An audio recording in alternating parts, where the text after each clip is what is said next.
Figure तिमीहरूले यहाँ देखिरहेको छौ हैन। यो फिगरमा सुरुमा यो मान्छे यहाँ जुन देखिएको छ, यो मान्छे जुन देखिएको छ ल हेर त, यो मान्छेको त सर्टेन वेट हुन्छ हैन।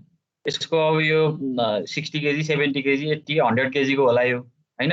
अब यसको वेट चाहिँ नि माथि अब जस्तै हेडको वेट सर्टेन होला, लेगको के अरे ह्यान्डहरूको वेट होला हैन, यसको बडी पार्टको वेट होला। त्यो वेटहरूलाई चाहिँ यसले के गरेको छ, यसको वेट चाहिँ नि अथवा यो मान्छेको लोड चाहिँ नि के भएको छ, फुटबाट चाहिँ नि तल ग्राउन्डमा चाहिँ नि लोड ट्रान्सफर भएको छ। र अब यो चाहिँ किन यो खुट्टा चाहिँ पोइन्टेड नभएर किन यो फ्ल्याट अथवा चाहिँ अगाडि निस्केको होला मान्छेको भन्दाखेरि त्यो लोड नत्र त स्टेबल हुने भएन नि त। पोइन्टेड भयो भने त के हुन्छ, अनस्टेबल हुने हुन्छ, मान्छे उभिन सक्दैन हैन।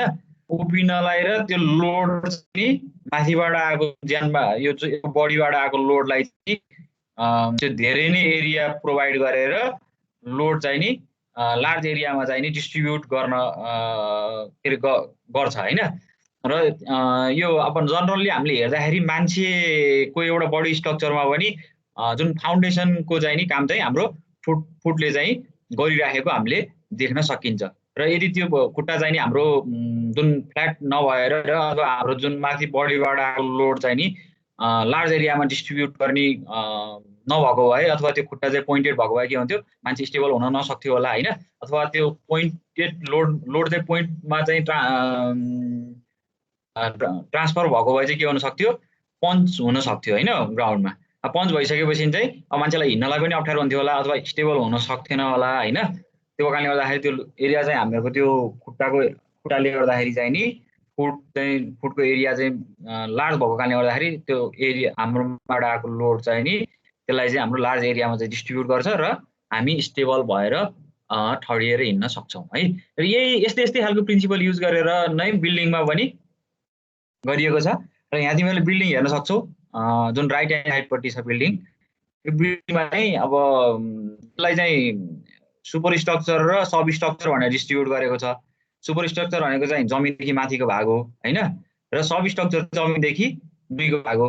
र तिमीहरूले त्यहाँ तल हेर्न सक्छौ, कोलमहरू चाहिँ पोइन्टेड नराखिकन के गरेको छ, हाम्रो फुट जस्तै हाम्रो मान्छेहरूको फुट चाहिँ अलिकति फ्ल्याट टाइपको देखिन्छ, त्यसरी नै यसको पनि कोलुमको मुनि गएर हाम्रो फ्ल्याट अथवा त्यसको त्यो कोलुमको लोवर पोर्सन चाहिँ नि अथवा त्यसलाई फाउन्डेसन भनेर भन्छौँ, त्यो फाउन्डेसनको पोर्सनलाई चाहिँ के गरेको छ, ठुलो एरियामा चाहिँ फैलाएर राखिएको छ हैन।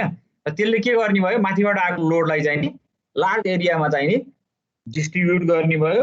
र त्यो डिस्ट्रिब्युट भइसकेपछि के हुने भयो, टिममा अब भोलि सेटलमेन्ट हुने चान्सेस हैन। अनि त्यसपछि चाहिँ अब कुनै ल्याटरल लोडहरू आउने बेलामा पनि मुभमेन्ट हुने चान्सेसहरूलाई चाहिँ त्यसले के गर्छ, रेसिस्ट गर्छ है। र यो अब जनरली तिमीहरूले सबैले साइडमा देखिराखेकै छौ हैन। अब कन्स्ट्रक्सन साइडहरूमा यसो गयो भने अब हामी सिभिल इन्जिनियरिङहरूलाई चाहिँ कस्तो हुन्छ भने विशेष गरी अब साइडहरूमा गयो भने नि अब भोलि ओहो हामी त यही प्रोफेसनमा काम गर्ने मान्छे भनेर हामीले कुनै पनि स्ट्रक्चरहरू बनिराख्यो भने हेरिन्छ हैन। हेर्दाखेरि तिमीहरूले जनरली रेसिडेन्सियल बिल्डिङहरूमा देख्ने बेलामा यस्तरी छुट्टै कोलमहरूमा राखेको देखिन्छ। र अब सियर वालहरू राखेको बेलामा चाहिँ अलिकति तिमीहरूको कम्बाइन फुटिङ टाइपको खालको अथवा स्ट्रिप फुटिङहरू राखिन्छ हैन। यहाँ लिफ्ट पनि देख्न सकिन्छ। लिफ्टको लागि चाहिँ सानो म्याट फाउन्डेसन जस्तो छ, अलिक ठुलो एरियामा चाहिँ लोड ट्रान्सफर गर्नुपर्ने भएको कारणले गर्दाखेरि हैन। त्यसरी हामीले उस गरिन्छ। यो फाउन्डेसनको बारेमा चाहिँ अब विशेष गरी हामी पढ्ने बेलामा तिमीहरूले स्ट्रक्चरको बारेमा पढ्ने बेलामा के गर्छौ भने यो जहिले पनि यो ग्राउन्ड लेभलदेखि माथिको बारेमा, माथिको स्ट्रक्चरको बारेमा तिमीहरूले बिम बनाएर बिम सल्भ गर्छौ, बेन्डिङ मोमेन्ट सियर फोर्स डायग्रामहरू बनाउँछौ, फ्रेम बनाएर फ्रेमको पनि त्यही गर्छौ हैन। अब अहिले त तिमीहरू एनालाइसिस पार्टमा मात्रै पढिरहेको छौ, त्यो कारणले गर्दाखेरि अब डिफ्रेन्ट अब अहिले 5th सेमेस्टर भइसकेपछि तिमीहरूले फर्स्ट अहिले सेकेन्ड पनि पढ्दैछौ हैन, सेकेन्ड स्ट्रक्चर सेकेन्ड। तिनीहरूमा चाहिँ विशेष गरी हामीले एनालाइसिसको पार्टहरू चाहिँ बढी पढिन्छ है। र अब पछि तिमीहरू अर्को सेमेस्टर गइसकेपछि एनालाइसिसको पार्टहरू चाहिँ सिकिसकेपछि चाहिँ हामी फेरि डिजाइनको पोर्सनमा जान्छौँ। र डिजाइन गइसकेपछि चाहिँ त्यसको स्टेप्सहरू निकाल्नतिर गइन्छ। र यो फाउन्डेसनमा चाहिँ हामीले विशेष गरी के गरिन्छ, यो तलको पोर्सन, तलको ग्राउन्डको अब सोइल र फाउन्डेसनमा है। सोइलको चाहिँ सोइल पढ्ने बेलामा हामीले सोइलको प्रपर्टीहरूको बारेमा पढिन्थ्यो हैन। अब तिमीहरूले कति धेरै अब मोइस्चर कन्टेन्टहरू निकालेर त्यसको चाहिँ हैन अब ल्याब पनि गरियो नि त हामीले 5-7 वटा त हैन। त्यसरी चाहिँ हामीले गरिन्छ भने अब फाउन्डेसनमा चाहिँ के गरिन्छ भने यसको बियरिङ क्यापासिटी निकालेर र यसको जुन यो तिमीहरूको यो उस गरेको छ तलपट्टि फ्ल्याट पोर्सन जुन फुटिङको साइज यो निकालेको छ यो चाहिँ अब कसरी निकालिन्छ भन्ने कुराहरूको बारेमा हामीले यहाँ पढिन्छ है।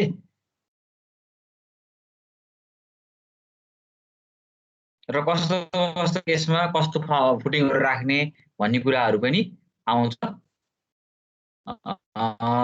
यदि भनिसकेपछि तिमीहरूले अब मोरलेस होइन अब आफ्नो हामीले चाहिँ के पढ्दैछौँ, के विषय के टपिक सम्बन्धी पढ्दैछौँ भन्ने कुराहरू चाहिँ थाहा भयो होला भन्ने मलाई लाग्छ।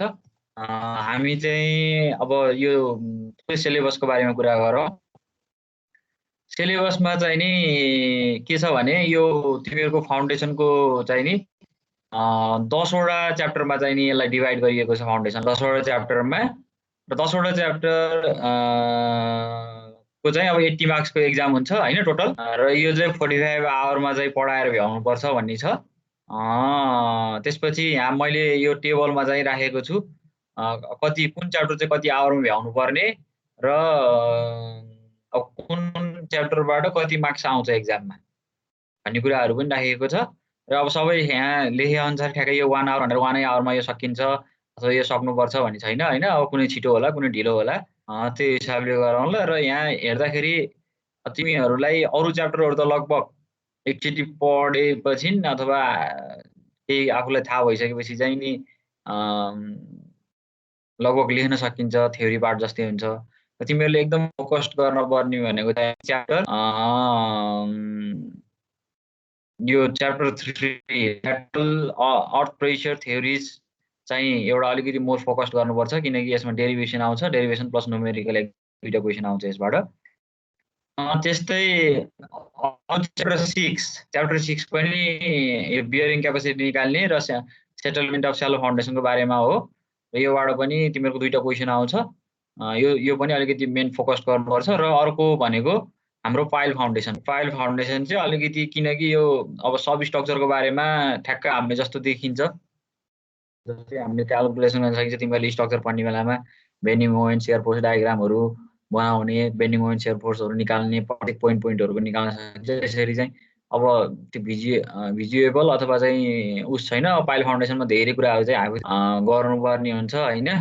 र अब जस्तै हामीले सोइल स्याम्पल कुनै स्पेसिफिक पोइन्टको चाहिँ स्याम्पल लिएर त्यो होल एरियाको चाहिँ हामीले सोइल चाहिँ यस्तो छ भनेर डिटरमाइन अब एजुम्सन चाहिँ गरिन्छ तर त्यो एक्ज्याक्ट हुन्छ भन्ने चाहिँ हुँदैन है, त्यो प्रोबाबल मात्र हो।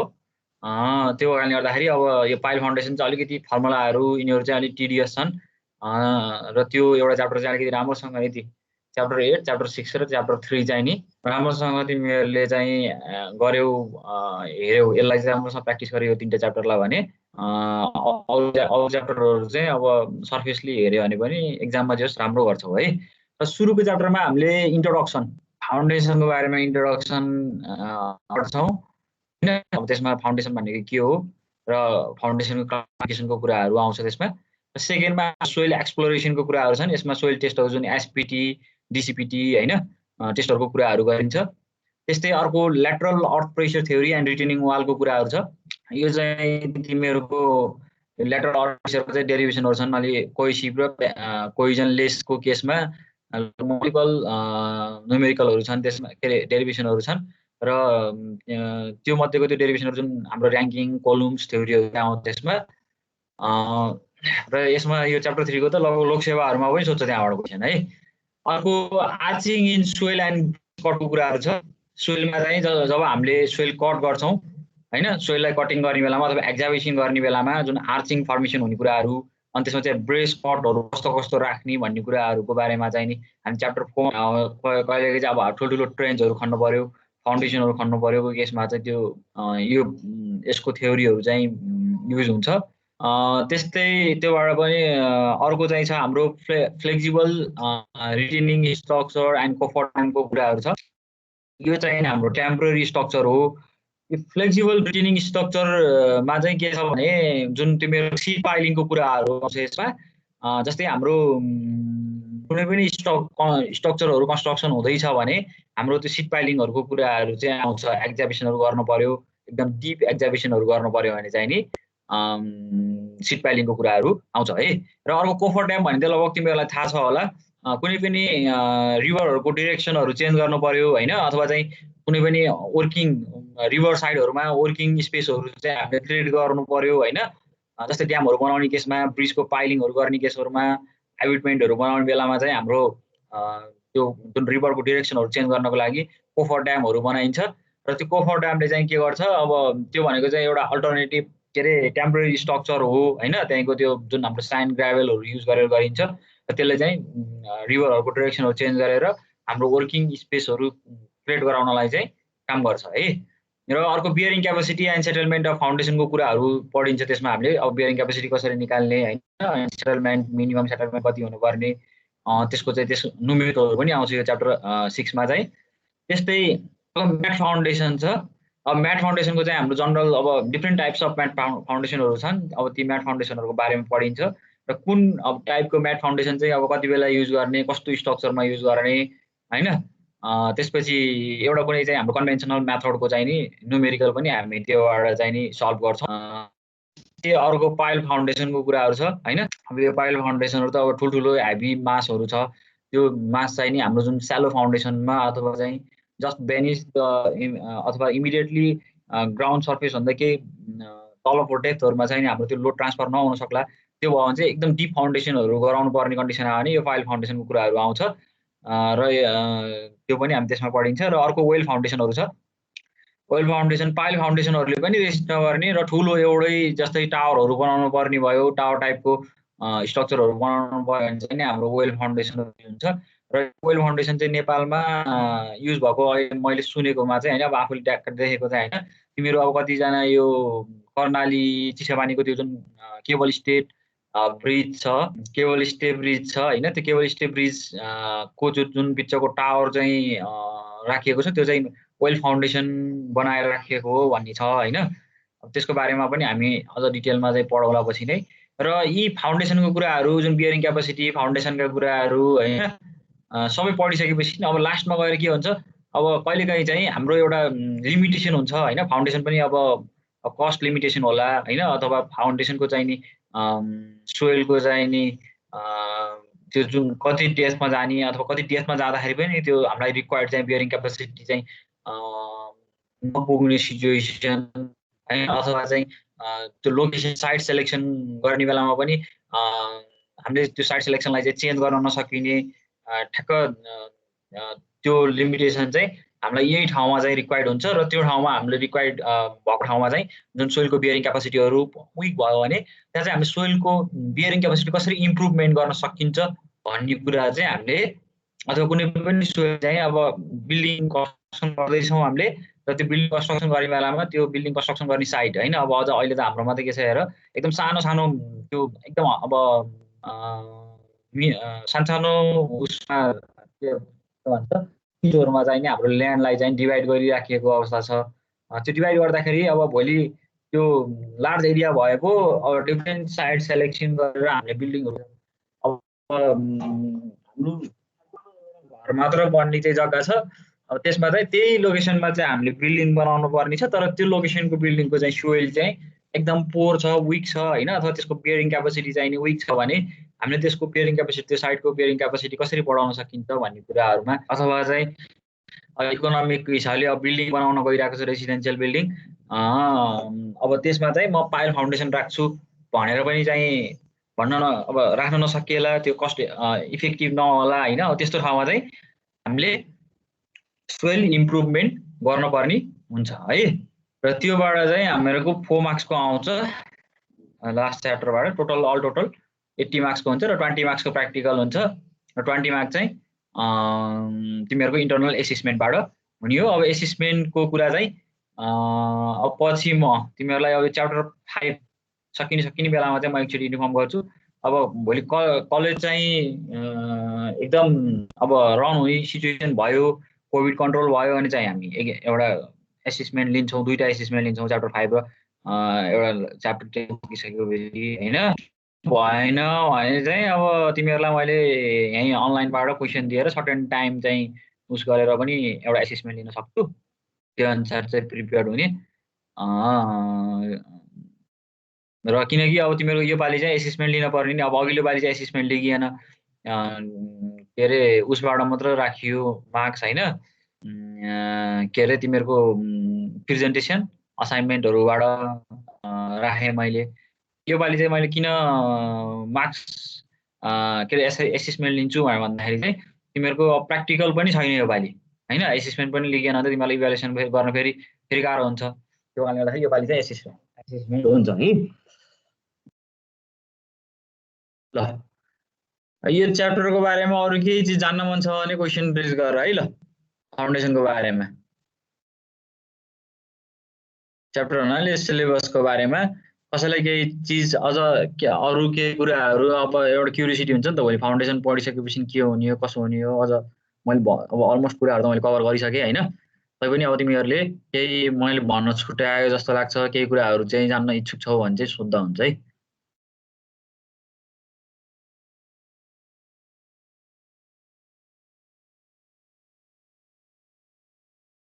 केही छैन? हेलो छैन सर। ल सबैले सुनिरहेछौ होला होइन?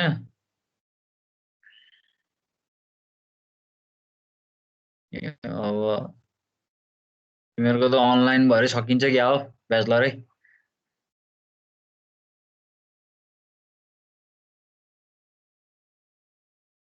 च्याप्टर 1 मा चाहिँ हामीले एउटा फाउन्डेसन इन्जिनियरिङको डेफिनेसन, त्यसको इम्पोर्टेन्स र प्रपोजको बारेमा पढिन्छ। त्यस्तै अर्को क्लासिफिकेसन होइन र जनरल रिक्वायरमेन्टहरू के हो त्यो विषयमा पढिन्छ। र अर्को factor influencing the choice of foundation है, अब कस्तो टाइपको फाउन्डेसन चाहिँ चोइस गर्ने भन्ने कुराहरूको बारेमा पढिन्छ। अर्को भने selection type of foundation, selection type है, अब कस्तो के कन्डिसनमा कस्तो चाहिँ हामीले फाउन्डेसन चाहिँ सेलेक्सन गर्ने भन्ने यो 4वटा टपिक मध्ये एक्जाममा कुनै एउटा टपिकमा 2 मार्क्सको चाहिँ आउँछ है यहाँबाट चाहिँ। फाउन्डेसन भनेको चाहिँ अब के हो भन्दाखेरि it is a branch of engineering science which deals with the design, construction and maintenance of the foundation including investigation of the site for the foundation purpose is called foundation engineering होइन। यो चाहिँ के रहेछ भन्दाखेरि हाम्रो branch of engineering science हो जसले चाहिँ डिजाइन, कन्स्ट्रक्सन र मेन्टेनेन्ससँग चाहिँ नि डिल गर्छ। र इन्क्लुडिङ के हुने भयो, अब मैले च्याप्टर 2मा हाम्रो सोइल एक्सप्लोरेसन अथवा त्यसलाई हामीले सोइल इन्भेस्टिगेसन पनि भन्छौँ, र त्यसले चाहिँ के इन्क्लुड पनि गर्दो रहेछ भन्दाखेरि इन्भेस्टिगेसन, साइटको इन्भेस्टिगेसन पनि गर्ने काम गर्छ। जुन फाउन्डेसन प्रपोजको लागि भने त्यसलाई नै हामी के भनिन्छ, फाउन्डेसन इन्जिनियरिङ भनेर भन्छौँ। र foundation is the lowest part of any structure है, जुनसुकै पनि स्ट्रक्चरको लोएस्ट पार्ट हो, and it is the interface between the super structure and the lying soil है। सोइल र तिमीहरूको सुपर स्ट्रक्चरको चाहिँ नि अन्डरल्याइङ पोर्सनलाई नै हामीले के भन्दा रहेछौँ, अथवा चाहिँ लोएस्ट पोर्सन अफ कुनै पनि स्ट्रक्चरको लोएस्ट पोर्सनलाई चाहिँ नि हामीले फाउन्डेसन भनेर भन्छौँ। र the foundation of a structure transmit the weight of the structure and the life to the soil होइन। के हुँदो रहेछ भन्दाखेरि हाम्रो जुनसुकै पनि स्ट्रक्चरको तिमीहरूले वेट त तिमीहरूले निकाल्न सकिहाल्छौ होइन, जुनसुकै पनि स्ट्रक्चरको भोल्युम तिमीहरूलाई थाहा भयो भने, र त्यो जुन पार्टिकल युज गरेर अथवा जुन मटेरियल युज गरेर तिमीहरूले चाहिँ नि कुनै स्ट्रक्चर कन्स्ट्रक्सन गरिरहेछौ भने हामीले त्यसको वेट निकाल्न सक्छौँ होइन।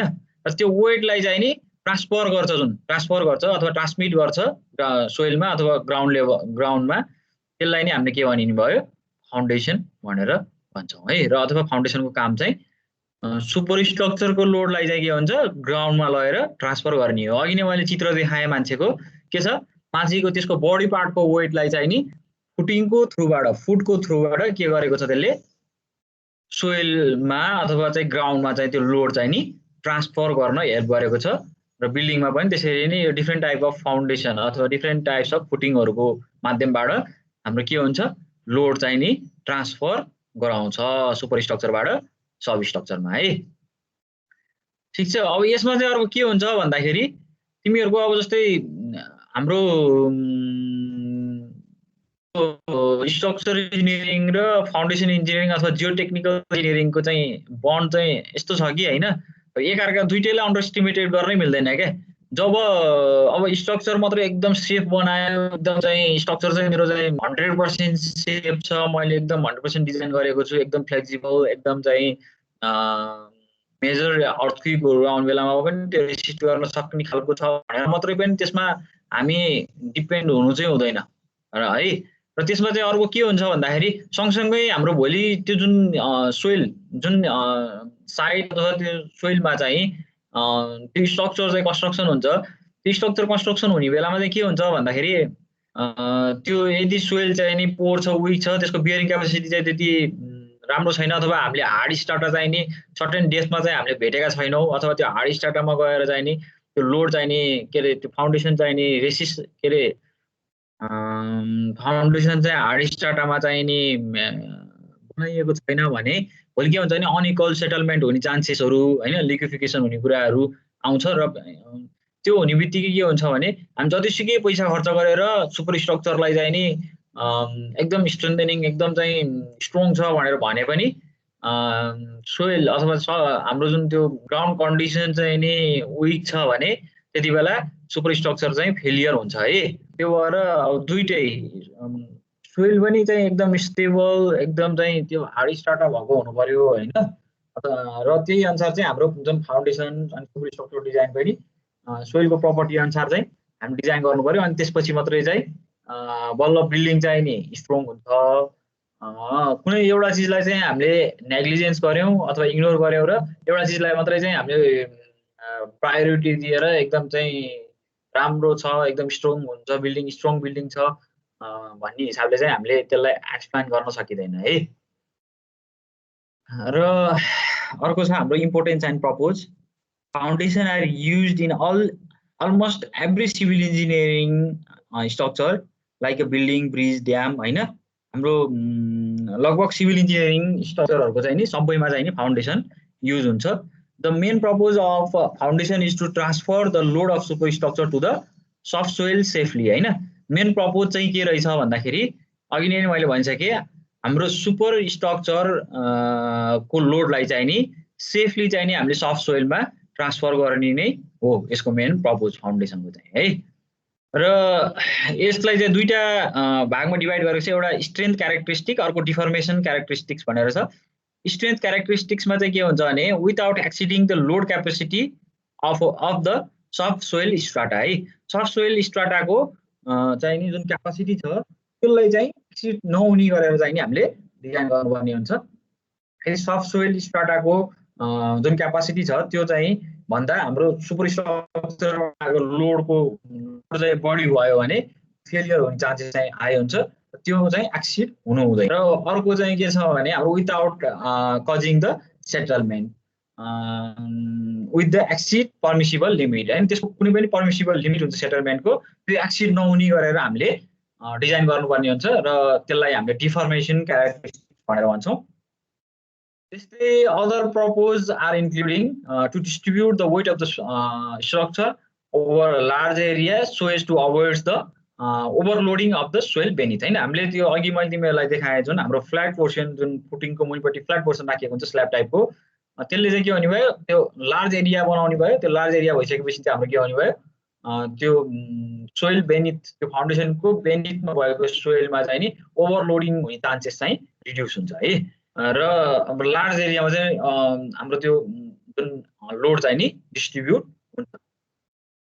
त्यस्तै अर्को load to load the soft strata evenly and to prevent unequal settlement है। र के पनि हुन्छ भने हाम्रो इभनली चाहिँ नि त्यो लोड चाहिँ नि डिस्ट्रिब्युट हुन्छ र त्यो इभनली डिस्ट्रिब्युट भयो भने चाहिँ नि के हुने भयो भने हाम्रो अनइक्वल सेटलमेन्ट हुने चान्सेस चाहिँ नि रिड्युस हुन्छ। यदि अनइक्वल सेटलमेन्ट भइदियो कुनै पनि स्ट्रक्चरमा भने त्यति बेला चाहिँ अब मेजर क्र्याकहरू चाहिँ आउने सम्भावना हुन्छ र त्यसमा अब भोलि मान्छेहरू बस्न नसकिने पनि कन्डिसन हुनसक्छ स्ट्रक्चरमा है। त्यो भएर इभनली चाहिँ नि हाम्रो डिस्ट्रिब्युट हुने गरेर चाहिँ नि फाउन्डेसनहरू चाहिँ बनाउनु पर्ने हुन्छ अनइक्वल सेटलमेन्ट रोक्नको लागि। त्यस्तै अर्को चाहिँ नि हाम्रो के छ to provide a level surface for the building operation होइन। बिल्डिङ अपरेसनको लागि लेभल सर्फेस बनाउनको लागि पनि यो फाउन्डेसन इन्जिनियरिङ चाहिँ युज हुन्छ। त्यस्तै अर्को to take the structure deep into the ground, to take the structure deep into the ground and though increase its stability preventing overturning हैन। र अर्को चाहिँ के भन्नुभयो डिप चाहिँ नि हामीले ग्राउन्डको डिप चाहिँ डिपमा चाहिँ लान सकिन्छ, जसले गर्दाखेरि यसको स्टेबिलिटी प्रिभेन्टिङ त्यसपछि स्टेबिलिटी र अर्को ओभरटर्निङलाई चाहिँ हाम्रो के हुन्छ प्रिभेन्टिङ गर्छ है। स्टेबिलिटी इन्क्रिज गर्छ र ओभरटर्निङलाई चाहिँ हाम्रो के हुन्छ प्रिभेन्टिङ गर्छ बिल्डिङ अथवा कुनै पनि स्ट्रक्चरको चाहिँ ओभरटर्निङ। जस्तै अब बिल्डिङमा चाहिँ त्यो सिचुएसन नआउला ओभरटर्निङ हुने, तर हाम्रो रिटेनिङ वालहरुमा जुन अब तिमीहरूले रोड साइडहरुमा देख्छौ हैन, अथवा चाहिँ कुनै पनि स्लोपहरु भएको एरियामा चाहिँ नि हाम्रो रिटेनिङ स्ट्रक्चर बनाइरहेको हुन्छ, ड्यामहरु देख्न सकिन्छ। त्यतिबेला के हुन्छ अफ साइड पोर्सनमा चाहिँ के हुन्छ भने ल्याटरल त्यो प्रेसर चाहिँ नि इन्क्रिज गरेको हुन्छ, त्यसले गर्दाखेरि चाहिँ के हुन्छ ओभरटर्निङ हुने प्रोबेबिलिटी अथवा चाहिँ स्टेबिलिटी हुने के अरे त्यो स्टेबिलिटी चाहिँ नहुने प्रोबेबिलिटी चाहिँ बढी हुन्छ यदि हामीले डिप फाउन्डेसन चाहिँ त्यो फाउन्डेसनलाई चाहिँ हामीले डिपसम्म लान सकिएन भने चाहिँ है। ल अब त्यसपछि हाम्रो क्लासिफिकेसन अफ फाउन्डेसन भनेर छ। फाउन्डेसनलाई चाहिँ नि दुईटा भागमा डिभाइड गरेको छ सुरुमा। एउटा चाहिँ स्यालो फाउन्डेसन, अर्को चाहिँ डिप फाउन्डेसन। स्यालो फाउन्डेसन भनेको चाहिँ हाम्रो के हो भन्दाखेरि immediately below the ground level. यदि कुनै पनि फाउन्डेसन ग्राउन्ड लेभलको इमिडिएटली बिलो हाम्रो प्रोभाइड गरिएको छ भने त्यसलाई हामीले के भनिन्छ स्यालो फाउन्डेसन भनेर भन्छौँ। र यसमा चाहिँ नि के हुन्छ भने जस्तै अब यो एउटा चाहिँ नि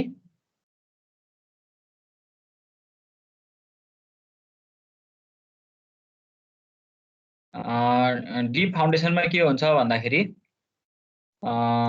के स्यालो फाउन्डेसनमा यो एउटा फाउन्डेसन फुटिङ भयो हैन, यसलाई चाहिँ हामीले डी भनेर भनौँ, र यो चाहिँ नि हाम्रो के हो यो चाहिँ बी भयो हैन, विड्थ डेप्थ भयो अर्को विड्थ भयो।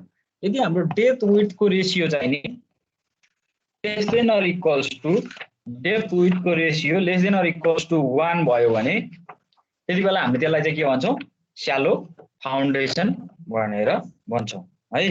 खाल्डो हो, यहाँबाट यो ग्राउन्ड लेभलबाट हामीले यदि डेप्थमा चाहिँ खन्छौँ। त्यसपछि यदि हाम्रो डेप्थ विड्थको रेशियो चाहिँ नि लेस देन 1 भयो भने त्यति बेला less than 1 or equals to 1 भयो त्यसलाई हामीले के भन्छौँ स्यालो फाउन्डेसन भनेर भन्छौँ। र यदि greater than or equals to 1 भयो भने अब यो फाउन्डेसन भयो, डी फाउन्डेसन चाहिँ अलि डेप्थमै जाने भयो हैन, यसको डी चाहिँ अलि ठुलो हुने भयो, बी चाहिँ सानो हुने भयो। र डी बाई बी को भ्यालु चाहिँ नि यदि डी बाई बी चाहिँ नि हाम्रो ग्रेटर देन 1 भयो भने त्यसलाई हामीले डिप फाउन्डेसन भन्छौँ। लेस देन 1 भयो भने चाहिँ नि स्यालो फाउन्डेसन हुन्छ, र ग्रेटर देन 1 भयो भने हाम्रो के हुन्छ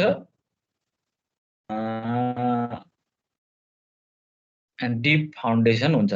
र यसलाई फेरि फर्दर स्यालो फाउन्डेसनलाई फर्दर फेरि क्लासिफाई गरेको छ अथवा डिभाइड गरेको छ। त्यसमा हाम्रो एउटा आइसोलेट स्प्रेड फुटिङ भन्ने छ, आइसोलेट फुटिङ जुन चाहिँ कमनली रेसिडेन्शियल बिल्डिङहरुमा युज हुन्छ। र अर्को वाल फुटिङ छ हैन। वाल फुटिङ भनेको चाहिँ नि त्यो अब आइसोलेट फुटिङ चाहिँ नि डिफ्रेन्ट कोलुमहरुको चाहिँ नि जस्ट बेनिथमा यो फुटिङहरु चाहिँ बनाइन्छ भने वाल फुटिङ चाहिँ नि थ्रु आउट त्यो वालको डाइरेक्सनमा थ्रु आउट चाहिँ त्यो रन हुन्छ है, वालको डाइरेक्सनमा वाल फुटिङ चाहिँ पाइन्छ। र यो चाहिँ नर्मली स्मल टाइपको बिल्डिङहरुमा हैन, हामीहरुको अब गाउँहरुमा जुन मड बिल्डिङहरु हुन्छ त्यो बिल्डिङहरुमा अब युज हुन्छ हैन वाल फुटिङ चाहिँ। र अर्को कम्बाइन फुटिङ छ। यो कम्बाइन फुटिङ चाहिँ यदि कोलुमहरु चाहिँ क्लोजली स्पेस छ, क्लोजली चाहिँ नि स्पेस छ, नजिक नजिकको डिस्टेन्समा चाहिँ नि कोलुमहरु छ भने त्यति बेला हामीले कम्बाइन फुटिङहरु बनाइन्छ। र अर्को भनेको यो स्ट्याप फुटिङ अथवा क्यान्डिलिभर फुटिङ भन्ने छ। यसलाई चाहिँ कुनै दुईटा फुटिङहरुलाई चाहिँ नि हाम्रो बीमको माध्यमबाट हामीले कनेक्ट गर्यौं भने त्यसलाई स्ट्याप फुटिङ भनेर भन्छ।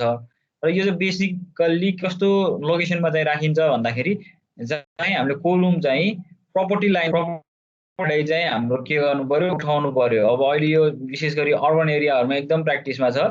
अब घडेरीहरु बनाएको हुन्छ, यसरी ल्यान्डलाई चाहिँ डिभाइड गरेको छ हैन। जस्तै अब यो दुईटा ल्यान्डलाई यसरी डिभाइड गरेको छ, अब मलाई चाहिँ यहाँ पिलर चाहिँ यहीँनिर राख्नु पर्यो, अर्का जग्गाकै छेउमा राख्नु पर्यो भने त्यति बेला त्यसलाई अब यसको यो लोड त के हो नि, अब पिलर त यहाँ हुन्छ, भइसकेपछि त यो त अब ओभरटर्निङ हुने अथवा चाहिँ पन्चिङ हुने, पन्चिङमा चाहिँ यो पास हुँदैन, नभइसकेपछि यसको लोड चाहिँ अर्को यहाँ नजिकैको कोलममा चाहिँ हामीले ट्रान्सफर गर्न पर्यो सपोज, भने त्यति बेला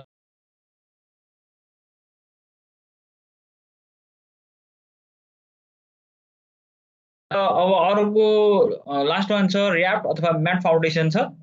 ऱ्याफ्ट अथवा म्याट फाउन्डेसन चाहिँ कसरी गरिन्छ भन्दाखेरि यो आइसोलेट फुटिङले यदि चाहिँ नि ग्रेटर देन 50% एरिया चाहिँ नि बिल्डअप एरिया चाहिँ नि कभर गर्यो भने, बिल्डअप एरियाको ग्रेटर देन 50% एरिया चाहिँ नि कभर गर्यो भने त्यति बेला हामीले म्याट फाउन्डेसन रिकमेन्ड गर्छौँ एउटा, हैन। अनि अर्को चाहिँ के हुन्छ, सोइल बेयरिङ क्यापेसिटी एकदम विक छ है, विक छ भने त्यति बेला पनि हामीले के गर्छौँ, म्याट फाउन्डेसनहरू रिकमेन्ड गर्छौँ है। त्यसपछि अब बिल्डिङको चाहिँ नि अब त्यसको इम्पोर्टेन्स हैन, अनि त्यसको चाहिँ अब सुपर स्ट्रक्चरबाट आएको लोडहरूको कुराहरूले पनि हामीले डिटरमाइन गर्छौँ म्याट फाउन्डेसन राख्ने कुराहरूमा कुन कस्तो सिचुएसनमा राख्छ भन्ने कुराहरू। अब यो कुराहरू पछि अझ डिटेलमा पढिन्छ। यो क्लासिफिकेसन अफ फाउन्डेसनको कुरा आयो। अब अघि नै मैले त्यहाँ भनिसकेँ, त्यही कुरा यहाँ थ्योरीमा छ shallow foundation को when the foundation is placed immediately beneath the lowest part of the superstructure it is termed as the shallow foundation हैन। हाम्रो इमिडिएटली ग्राउन्ड लेभल भन्दा मुनि अथवा चाहिँ सुपरस्ट्रक्चर भन्दा मुनि, सुपरस्ट्रक्चर भन्दा मुनिको बिलो पोर्सनलाई नै हामीले के भनिन्छ, फाउन्डेसन भनेर भन्छौँ। र यसमा हाम्रो त्यो जुन फाउन्डेसन तिमीहरूले चाहिँ जुन फाउन्डेसन बनाउँछौ अथवा चाहिँ जुन कुनै एउटा पिट चाहिँ नि तिमीहरूले अथवा कुनै एउटा त्यो फाउन्डेसनको लागि चाहिँ एउटा होल बनायो भने त्यसको डेप्थ कति छ र त्यसको विड्थ कति छ, त्यसको आधारमा हामीले त्यो कुन फाउन्डेसन हो, त्यो स्यालो फाउन्डेसन हो कि डिप फाउन्डेसन हो भनेर हामीले डिटरमाइन गर्न सक्छ। अघि मैले फिगरमा पनि बनाएर देखाएँ तिमीहरूलाई। र त्यो यदि लेस देन युनिटी छ भने अथवा वान भन्दा लेस छ डेप्थ अपन विड्थको रेसियो चाहिँ नि लेस देन वान छ भने त्यति बेला हामीले त्यसलाई चाहिँ त्यो फाउन्डेसनलाई चाहिँ स्यालो फाउन्डेसन भनेर भन्छौँ है। र अर्को shallow foundation spread the load of the superstructure into the ground laterally hence they are generally known as the spread footing है। त्यो स्यालो फाउन्डेसनले चाहिँ के छ, हाम्रो ल्याटरली चाहिँ नि सुपरस्ट्रक्चरबाट आएको लोडलाई चाहिँ नि के गर्छ, स्प्रेड गर्छ। र त्यो स्प्रेड गरेको कारणले गर्दाखेरि हामीले के भन्छौँ, त्यसलाई स्प्रेड फुटिङ पनि भनेर भन्छौँ है। र स्यालो फाउन्डेसनलाई यो 5वटा पार्टमा चाहिँ डिभाइड गरेको छ। अहिले हामीले क्लासिफिकेसनमा पनि हेरिसक्यौँ। आइसोलेट फुटिङ, वाल अथवा strip footing, combine footing, strap or cantilever footing र म्याट अथवा ऱ्याट फाउन्डेसन भनेर भन्छौँ। आइसोलेट फुटिङमा चाहिँ यो आइसोलेट फुटिङ चाहिँ एउटा सिम्पल र world wide popular type of foundation हो हैन। यो चाहिँ जनरली अब रेसिडेन्सियल बिल्डिङहरूमा पनि अब तिमीहरूले धेरै जसो यो आइसोलेट फुटिङहरू कन्स्ट्रक्सन गरेको देख्छौ है। धेरै जसो हाम्रो रेसिडेन्सियल बिल्डिङहरूमा जुन एउटा कोलममा चाहिँ एउटा त्यो कोलम बनाउने ठाउँमा चाहिँ एउटा होल बनाएर हाम्रो जुन फुटिङ राखिन्छ त्यसलाई नै हामीले के भन्छौँ, यो आइसोलेट फुटिङ भनेर भन्छौँ। यो विशेष गरी आरसिसी बिल्डिङहरू, 2 तले 3 तले बिल्डिङहरू जुन बनिरहेको हैन, 1 तला 2 तला 3 तलाको घरहरू जुन बनिरहेको हुन्छ त्यो घरहरूमा हामीले आइसोलेट फुटिङको टाइपहरू देखिन्छ। र यो एकदम पपुलर छ यो आइसोलेट फुटिङ युज गर्ने ट्रेन्ड चाहिँ है। And isolate footing is mostly use to support the single column. Isolated footing के गर्छ भने एउटा कोलमलाई मात्र सपोर्ट गर्छ हैन, त्यो कारणले गर्दाखेरि त्यसलाई आइसोलेट भनिएको, त्यो मिनिङबाट पनि हामीलाई थाहा हुन्छ। त्यस्तै अर्को this type of foundation is suitable when columns are not closely spaced. यदि कोलमहरू चाहिँ नि हाम्रो क्लोजली स्पेस छैन हैन, एकदम डिस्टेन्स चाहिँ हाम्रो कोलमहरू छ भने त्यति बेला हामीले के गर्छौँ, आइसोलेट फुटिङहरू बनाउँछौँ है। र आइसोलेट फुटिङको पनि 3वटा टाइप छ। त्यसमा एउटा स्टेप फुटिङ छ, अर्को सिम्पल स्प्रेड फुटिङ छ र अर्को स्लोप फुटिङ छ। अब यसमा हामीले यहाँ देख्न सकिन्छ यो स्प्रेड फुटिङ अथवा चाहिँ प्याड फुटिङ। प्याड फुटिङमा चाहिँ नर्मल्ली एउटा रेक्ट्याङ्गुलर टाइपको मात्र हुन्छ। यो कोलम भयो, माथि आएको कोलम भयो र तलपट्टिको यो हामीले एउटा उस निकाल्छ। यसको एरिया निकाल्ने एउटा सिम्पल फर्मुला छ। तिमीहरूले भोलिपर्सि अब उस गरिसकेपछि पछि अब लोडहरू निकाल्न आरसिसीहरू पढिसकेपछि हैन, अब सेफहरू सिकिसकेपछि तिमीलाई थाहा हुन्छ यो जुन पी लोड छ, यो लोड आउँछ, यो लोड र हामीलाई सोइलको बियरिङ क्यापेसिटी हामीलाई थाहा भयो, यस BC value soil bearing capacity value हामीलाई थाहा भयो भने हामीले एरिया निकाल्न सकिन्छ किनकि ए इक्वल्स टु के हुने भयो P बाई SBC हुन्छ है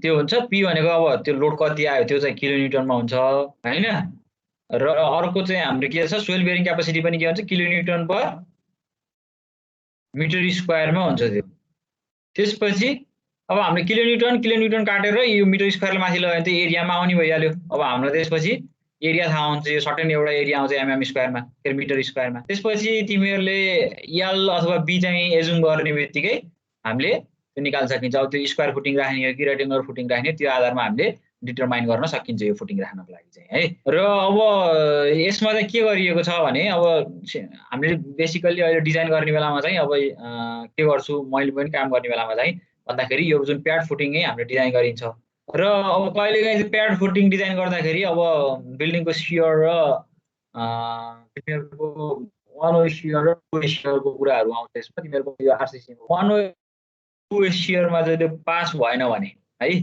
वान वे सियर भनेको चाहिँ तिमीहरूको सर्टेन पोर्सनबाट क्र्याक आउने त्यो क्र्याकलाई रेसिस्ट गर्न सक्ने हुने हो भन्ने हो जस्तै यो फुटिङ छ भने यो पोर्सनबाट अब त्यो पछि तिमीले अझ डिटेलमा चाहिँ पछि पढ्छौ यो पोर्सनबाट यहाँबाट यसरी क्र्याक भयो भने त्यसलाई वान वे सियर फेलियर भन्छ र अर्को चाहिँ तिमीहरूको यदि यहीँबाट यो कोलमकै फेसबाट फेलियर भयो भने त्यसलाई टु वे सियर फेलियर अथवा पन्चिङ सियर फेलियर भनेर भन्छ है यो दुईटामा पास गराउनको लागि हामी त्यो गरिन्छ र अब यो सिंगल यो प्याड फुटिङमै पास भयो भने त हामीले यति भनेर डिटरमाइन गर्न सकिन्छ कहिलेकाहीँ चाहिँ हाम्रो त्यो पर्मिसिबल लिमिटको कारणले गर्दाखेरि कहिलेकाहीँ पास नहुन सक्छ त्यस्तो भयो भने हामीले यस्तो यो स्टेप फुटिङ अथवा चाहिँ हामी स्लोप फुटिङमा चाहिँ हामी जानुपर्छ है यो गर्यो भने जुन अब यो वान वे सियर फेलियर अथवा पन्चिङ फेलियरहरूमा फेल हुँदैन त्यसपछि है यो स्टेप फुटिङ अथवा स्लो फुटिङहरूमा गयो भने र अब जनरली प्र्याक्टिस चाहिँ अब अहिले गर्ने बेलामा चाहिँ डिजाइनहरू यो पोर्सनमा गरे पनि अब कसैले चाहिँ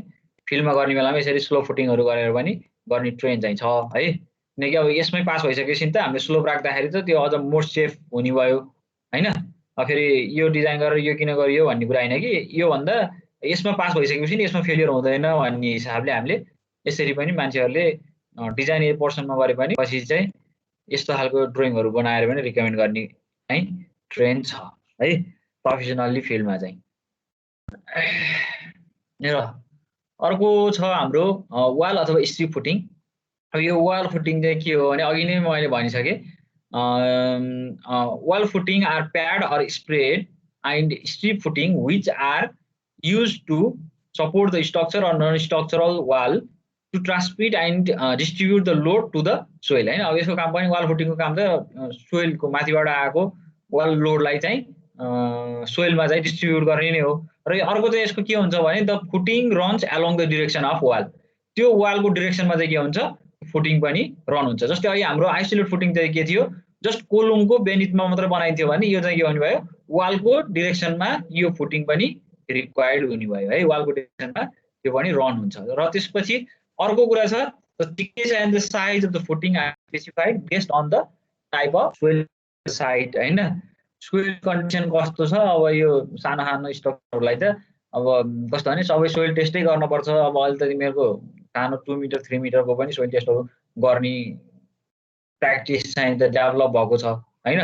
तर अब जनरली हामीले भिजुअल्ली पनि हेरेर अब त्यो ब्ल्याक सोइल छ कि ग्राभल सोइल छ कि कस्तो टाइपको सोइल छ हैन त्यो अब भोलि एक्जामिनेसन गरिसकेपछि तिमीहरूले त्यो हेरेर अथवा त्यो सानो जुन ल्याब पर्फर्मेन्स तिमीहरूले चाहिँ जुन मोइस्चर कन्टेन्टहरू निकाल्ने हैन गर्यो अथवा चाहिँ फिल्ड टेस्ट अनि ल्याब टेस्टहरू स्ट्यान्डर्ड पोर्टर टेस्टहरू गरेर पनि हामीले सोइलको प्रपर्टीहरू चाहिँ पत्ता लगाएर त्यसरी हामीले थिकनेसहरू चाहिँ यति राख्दाखेरि हुन्छ भन्ने हिसाबले पनि गर्न सकिन्छ नभए अब सोइलको बियरिङ क्यापेसिटी निकालेर गर्न पनि सकिन्छ है त्यस्तै अर्को चाहिँ छ हाम्रो जुन त्यो फुटिङको विड्थ चाहिँ नि वालको भन्दा 2 or 3 टाइम्स चाहिँ ग्रेट हुन्छ 2 अथवा 3 टाइम्स विड्थ चाहिँ नि बढी हुन्छ वालको फुटिङ भन्दा है फुटिङको साइज चाहिँ वालको थिकनेस भन्दा फुटिङको साइज चाहिँ नि हाम्रो 2 or 3 टाइम्स चाहिँ नि बढी हुनुपर्ने हुन्छ In this type of foundation, the wall can be constructed from the plain concrete, reinforced concrete, and brick. है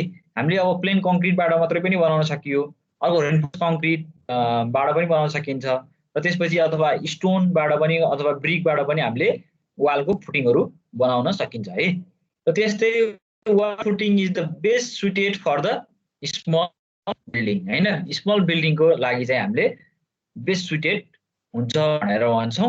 र तिमीहरूले यो वाल फुटिङ डिजाइन हैन अनि आइसोलेट फुटिङ डिजाइनको कुराहरू चाहिँ नि पछि तिमीहरू आरसिसी पर्ने बेलामा चाहिँ नि यो प्र्याक्टिस गर्छौ है। त्यो त्यसको चाहिँ अब न्युमेरिकलहरू पनि गर्छौ, त्यति बेला सरहरूले सिकाउनुहुन्छ है। र वाल फुटिङको चाहिँ तिमीहरूले यहाँ हेर्न सक्छौ, राइट ह्यान्ड साइडमा लेफ्ट ह्यान्ड साइडपट्टि छ, त्यहाँ एउटा सेक्सन र प्लान देखाएको छ। जुन हाम्रो ब्ल्याक पोर्सन छ त्यो चाहिँ हाम्रो वालको थिकनेस हो, र व्हाइट पोर्सनले जुन रेक्टेङ्गुलर पोर्सन देखेको छ त्यो चाहिँ के हो, फुटिङ अफ वालको सेक्सन र प्लान देखिन सक्छ है। र येल्लो पोर्सनमा चाहिँ हाम्रो 3D फर्ममा देख्न सकिन्छ। वालको थिकनेस चाहिँ सानो छ र फुटिङको थिकनेस चाहिँ नि ठुलो छ है। ल यहाँसम्म यो आइसोलेट फुटिङ र वाल फुटिङसम्म केही रिजन छ, केही कुराहरू बुझ्न मन छ भने क्वेसन पेश गर है।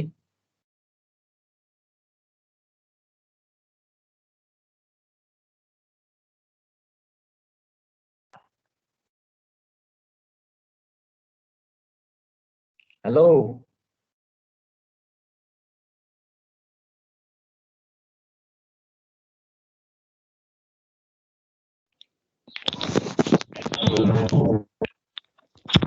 सर यो वाल फुटिङको लागि जता जता वाल हुन्छ त्यतातिर जता जता फाउन्डेसन गराउन पर्ने हो भनेर। हजुर वालको लागि चाहिँ जता जता वाल जान्छ त्यता त्यतै फाउन्डेसन बनाउनु पर्छ। त्यसको डिरेक्सनमा त्यो वालको डिरेक्सनमै चाहिँ हुनु पर्यो त्यो फुटिङ है। त्यो वालको लोड चाहिँ ट्रान्सफर गर्ने हो नि त। र यो अब तिमीहरूले इन्जिनियरिङ मटेरियलमा पढ्यौ होला टाइप्स अफ लोडिङ कुरा। एउटा चाहिँ के लोड बेयरिङ वाल र नन लोड बेयरिङ वालको कुराहरू पढ्यो कि पढेनौ त्यहाँ?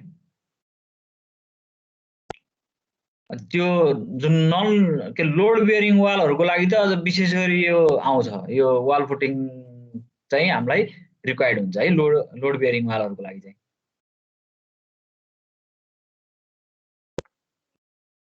यो युज हुन्छ सर नेपालमा?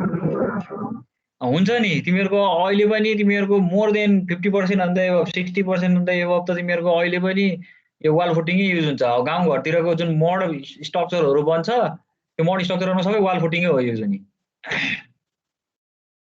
है। अब हाम्रो अहिले भूकम्प गइसकेपछि कति धेरै स्ट्रक्चरहरू बन्यो नि, यो जुन ट्रस वाला रुफ बनाएको क्या, वुडन ट्रस अथवा चाहिँ मेटल ट्रसहरू हालेर जुन बनायो गाउँघरतिर, ती स्ट्रक्चरहरू सबैमा वाल फुटिङै युज हुन्छ है। अलिक कस्टली हुन्छ होला नि सर आइसोलेट? कस्टली चाहिँ अब त्यो बिल्डिङ अब स्मल बिल्डिङहरूको लागि बनाउने हो, त्यो त्यति कस्टली चाहिँ हुँदैन किनकि त्यसको थिकनेस अब एकदम मेजर ठुलो आइसोलेट फुटिङ कस्तो फेरि ठुल्ठुलो थिकनेसको चाहिँ आउँदैन त्यो होइन।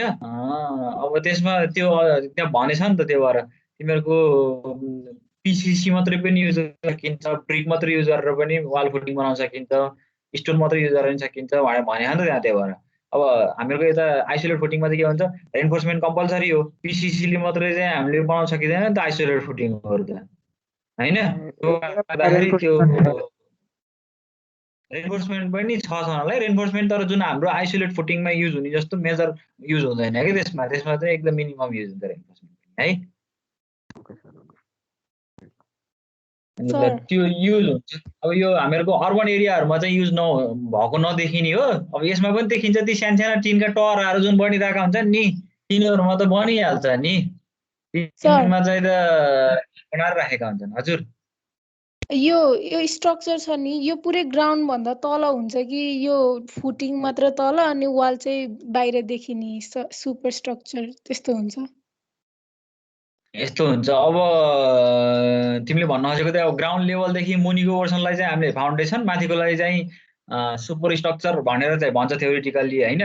तर अब जस्तै कुनै कुनै ठाउँमा चाहिँ तिमीले सोधेको क्वेसन चाहिँ के हो जस्तो लाग्छ है मैले विचार गर्दाखेरि चाहिँ, भन्दाखेरि अब कुनै कुनै चाहिँ हाम्रो फाउन्डेसन लेभल चाहिँ प्लिन्थ बिमहरू चाहिँ हामीले ग्राउन्ड लेभल भन्दा पनि अझ माथिको पोर्सनसम्म राखिन्छ होइन।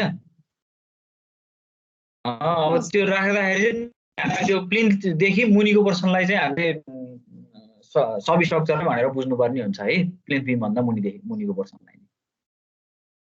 अब सर यही फिगरमा हेर्नु न वाल र फुटिङ लेख्नु भएको छ नि हजुर अनि त्यो फुटिङ चाहिँ त्यही भुइँमा फाउन्डेसन जसरी ग्राउन्ड सर्फेस भन्दा तल हुन्छ कि के हो भने जस्तो यो ग्राउन्ड लेभल भन्दा मुनि हुनुपर्छ त्यो चाहिँ फुटिङको पोर्सन र तिम्रो यस्तो हुन्छ कि यसमा के हुन्छ नि पक्कै म यहाँ फिगर बनाएर अझै क्लियर गरिदिन्छु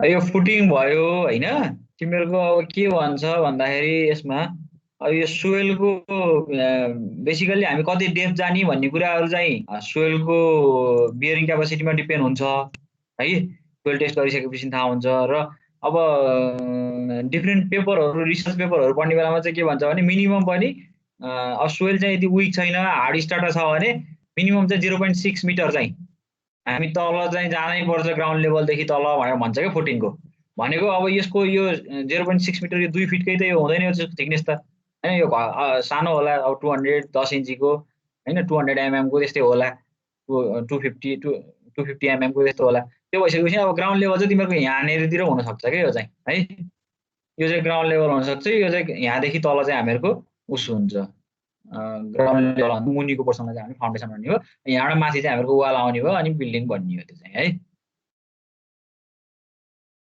ठिक छ क्लियर भयो यो कुरा यस सर ल अब अगाडि बढौँ हैन अरु पनि छ अब यो कम्बाइन फुटिङको कुराहरू छ कम्बाइन फुटिङमा चाहिँ के हो भन्दाखेरि यदि क्लोजली स्पेस्ड त्यो जुन कोलम टु कोलमको स्पेस चाहिँ नि हाम्रो क्लोज छ भने नजिकै छ भने चाहिँ नि त्यति बेला हामीले कम्बाइन फुटिङ चाहिँ रिकमेन्ड गर्नुपर्ने हुन्छ है तिमीले आइसोलेट फुटिङ डिजाइन गर्यो आइसोलेट फुटिङ अहिले मैले डिजाइन गर्ने एउटा स्टेप पनि देखाएँ हैन हाम्रो जुन माथिबाट आएको axial load upon soil bearing capacity गरिसकेपछि हाम्रो एरिया चाहिँ त्यो फुटिङको एरिया चाहिँ कत्रो बनाउने भन्ने कुरा हामीलाई त्यहाँबाट डिटरमाइन गर्न सकिन्छ क्लोजली स्पेस भयो भने के हुन्छ अब यो फुटिङ चाहिँ दुईटा एकअर्कामा यहीँनिर ओभरल्याप हुनसक्छ है त्यस्तो ओभरल्याप भएको केसमा चाहिँ हामीले के गर्नु पर्यो कम्बाइन फुटिङ डिजाइन गर्नुपर्ने हुन्छ है क्लोजली स्पेस भयो भने एउटा अर्को चाहिँ हाम्रो अब सोइलको चाहिँ त्यो बियरिङ क्यापासिटी पनि एकदम विक छ विक भएको कन्डिसनमा पनि हामीले के गर्न सकिन्छ कम्बाइन फुटिङ चाहिँ डिजाइन गर्न सकिन्छ है र यो कम्बाइन फुटिङका चाहिँ त्यही दुईटा केसमा चाहिँ हामीले कम्बाइन फुटिङहरू डिजाइन गर्न सकिन्छ एउटा क्लोजली स्पेस भएको बेलामा हैन यहाँ क्लोजली स्पेस भएको बेलामा एउटा अर्को चाहिँ नि हाम्रो त्यो जुन सोइलको उस चाहिँ नि हाम्रो बियरिङ क्यापासिटी चाहिँ त्यस्तो उस छैन के अरे स्ट्रङ छैन भनेको कन्डिसनमा पनि हामीले के गर्न सकिन्छ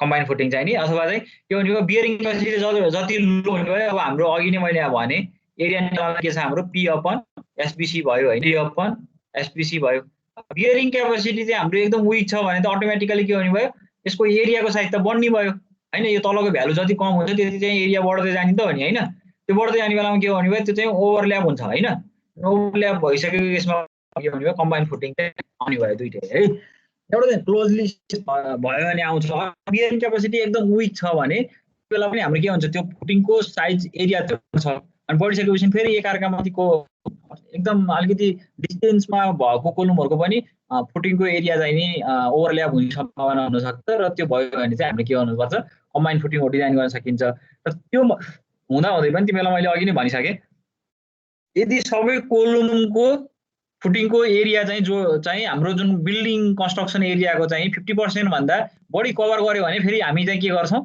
म्याट फाउन्डेसन चाहिँ रिकमेन्ड गर्छौँ त्यति बेला चाहिँ है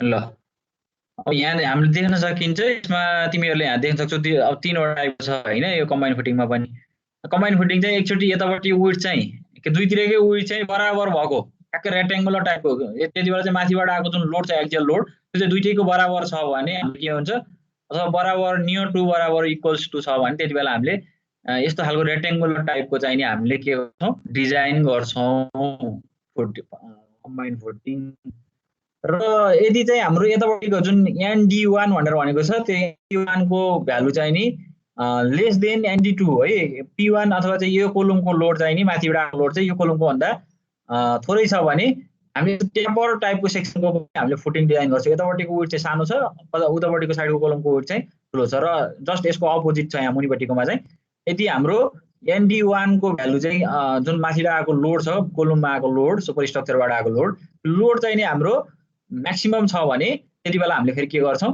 यो पनि ट्र्यापर टाइपको खालको चाहिँ फाउन्डेसन चाहिँ कम्बाइन्ड फुटिङ चाहिँ हामीले डिजाइन गर्छौँ है।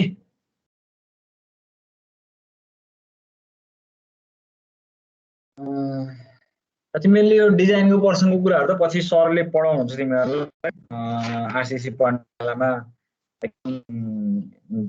इनडेप्थ क्याल्कुलेसन गर्छौ तिमीहरूले। अब अर्को एउटा यो अलिकति हामीहरूको यो मान्छेहरूले चाहिँ नबुझ्ने हो कि नबुझेका हुन् कि के हो होइन। अब हामीले एउटा एक त रिकमेन्डेसन गरिन्छ र अब हामी प्रत्यक्ष इन्भल्भमेन्ट भएर काम गर्ने बेलामा त स्टाफ फुटिङ भनेको यो हो भनेर हामीले क्लियरली बुझाएर नै काम गराउँछौँ। धेरै जस्तो चाहिँ कस्तो छ भने यो अलिकति अब त्यो नलेज चाहिँ ल्याक भएर हो कि अथवा चाहिँ त्यो सम्बन्धी चाहिँ अब बुझ्न नखोजेर हो कि के हो होइन। प्र्याक्टिस भन्छ, त्यो प्र्याक्टिसिङ गर्दै आइराखेको भएको कारणले गर्दाखेरि अब नयाँ चिजलाई फलोअप गरेर अगाडि भयो कि के हो होइन। यस्तो चाहिँ अलिक हाम्रो स्ट्याफ फुटिङहरू डिजाइन गर्ने चाहिँ डिजाइन गरेर हामीले दिइन्छ, तर फिल्डमा काम गर्ने बेलामा चाहिँ त्यसलाई चाहिँ लोअर टाइपिङको रूपमा त्यसरी मान्छेहरूले चाहिँ कन्स्ट्रक्सन गरिरहेको देखिन्छ क्या अहिले पनि है। अब यसको यो स्ट्याफ फुटिङको प्रब्लम के हो, यो किन राखिन्छ भन्ने कुराहरू चाहिँ अझै अब त्यसको नलेज चाहिँ मान्छेहरूलाई कम भएको हो कि जस्तो लाग्छ मलाई होइन।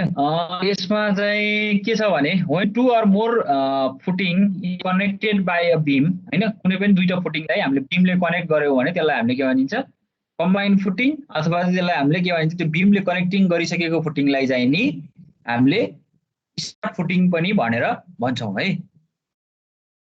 स्ट्याफ फुटिङ भनेर भन्छ।